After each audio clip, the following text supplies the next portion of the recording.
Declaro o voto, vereadora Estela Balardim. Com a palavra. Muito obrigada, senhor presidente. Então, gostaria de fazer, em primeiro lugar, um agradecimento especial às minhas estagiárias, a Maria Antônia, a Nathalie, a Cecília e agora a minha estagiária atual, a Vitória. Todas passaram pelo gabinete e conseguiram emprego na sua área de atuação.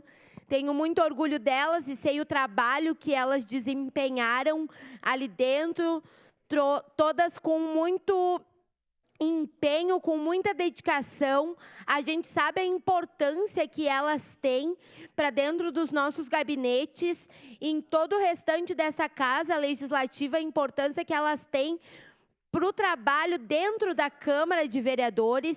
Então, essa reposição ela é justa, até porque nós temos aqui dentro desta casa o entendimento de que reposição salarial é um direito de todos e todas os trabalhadores e os estagiários devem ser vistos desta forma, como trabalhadores. E por muito tempo, estagiários não foram vistos assim em nossa sociedade. E eu acho que hoje a Câmara dá um passo nesta direção, de dizer que sim, nossos estagiários devem ter reconhecimento, devem ter valorização e a reposição inflacionária é um passo nesta direção.